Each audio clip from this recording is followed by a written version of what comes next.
What's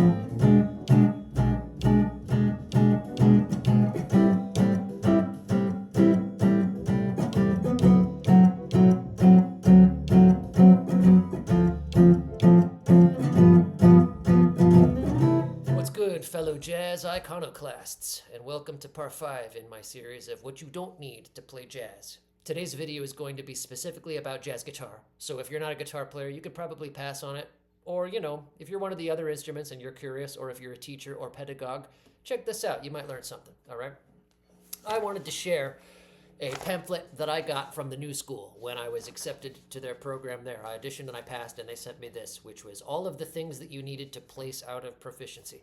Now, I'm not going to betray their trust by broadcasting all of the stuff that is on here, okay? But there was so many things on here that were very, very, very intimidating. Okay, and right here, additional proficiency requirements. Be able to play major 7, dominant 7, minor 7, and minor 7 flat 5 chords in all inversions of closed positions, all 3 string sets, drop 2 and drop 3. Okay, now, obviously, I had studied with a teacher and I had looked at all of these, okay? Like these ones here, right? And then there came a time where I noticed that the more authentic modern jazz that I played, the less I used those, all right? So I'm here to tell you that these are not a very good use of your practice time. Now, if you need to pass an audition or to get into a university program, then learn them, because part of what you learn when you get a degree in music is you're not just learning how to play, you're also learning about the history and the history of the pedagogy for your instrument. However, practically speaking, okay, I want to be very careful about what I say. Just like in all of the videos, there is a place for these. There's a place for everything that I've talked about in all of my videos. However, in a modern jazz context, I would say it's just a waste of time. And here's why. How many of us out there can honestly say that when we play jazz, that's the kind of stuff that we want to play? Do we really want to be playing that old school 1920s gypsy jazz, like All of Me and I'll See You in My Dreams and After You've Gone and Back Home in Indiana?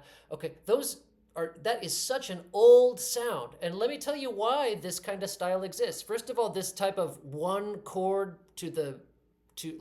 per beat style, it's associated most closely with a guy called Freddie Green, which was the rhythm guitar player for Count Basie for decades, all right? And he is the one who, I'm not saying he was the only one who did it or that he came up with it, but he was the one who became most closely associated with that style. So much so that guitar players just say play Freddie Green style, that kind. Okay, and let me talk to you real quick about why it even exists and what's not necessary anymore. Okay, back in the 20s and the 30s and even going into the 40s, sound reinforcement didn't really exist. Okay, the guitar player often didn't even have an amp, and if he did, it wasn't mic'd and plugged into a mixer. Okay, so what they would do is they would artfully mic the rhythm section, and the rhythm section would have to mix themselves, and the guitar player was really just there to support the drummer and the bass player with the rhythm. So in that context, you were really playing more rhythm than you were a harmony. Okay, we don't need to do that anymore. There's sound reinforcement, there's loud amps, there's miking, there's systems and mains and subs and sound men, okay? Why are we still doing that?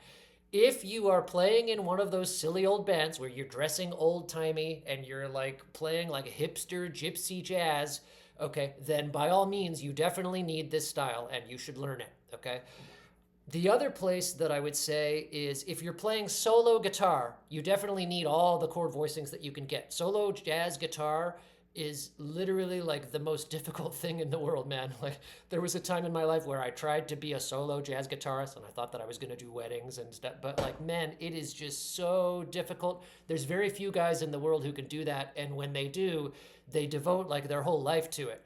You're never going to be better than Joe Pass. Nobody can. Nobody is ever going to be better than Joe Pass. Not even that new guy, Pasquale Gracia. He's amazing, but you're never going to be as good as another guy at what he does. It's the same exact thing. Just like how we call this style Freddie Green. It's that style of Joe Pass is called Joe Pass guitar style. Okay.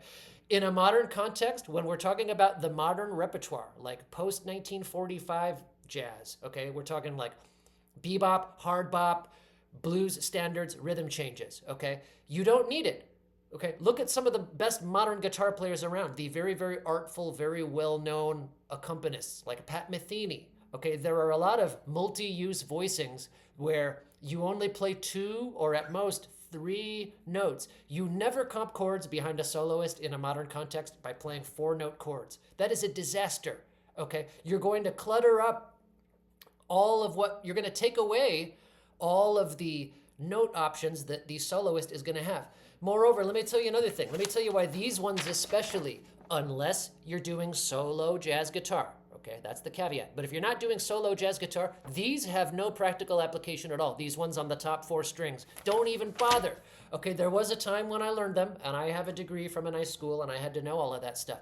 But in a modern context, if you play on the top 4 strings to comp behind somebody, like let's take All of Me again, which is the song I played on up front, you know, like All of Me, you're better off doing this.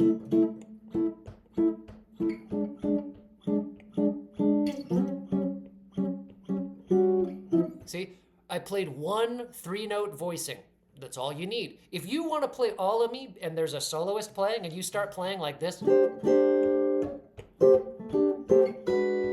okay, you will be fired. Okay, and the reason that you will be fired is you're cluttering up the register. Nobody wants to play over somebody who's right in their register. All these up here,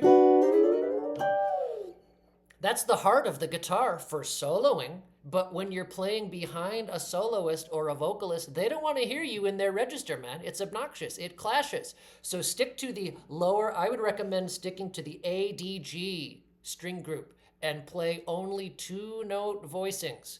Okay, look at the greatest of all time. Look at John Scofield. Look at Pat Metheny. And another thing, this isn't the subject of this video, but I'm going to throw this as a bonus. Don't play extensions. Extensions are for the horn player. Play just the shell voicings. Shell voicings are 3rds, 7ths, 5ths, and once in a while you can put in one of those extra color tones like a 6/9, you know, for All of Me. This is perfectly fine. Cool, right? See, perfectly fine. And I'm not doing chunk, and I'm not doing inversions all over the place. I spent years trying to get those under my fingers, man, like especially the dominant ones. Like, I can still do a lot of them, but 3rd inversion, I have to like think for a sec. And if you have to think, it's gone. Okay, there it is right there. Okay, I could do it. Wow, yay me. Like I do. And then the major 7 ones too, they're pretty.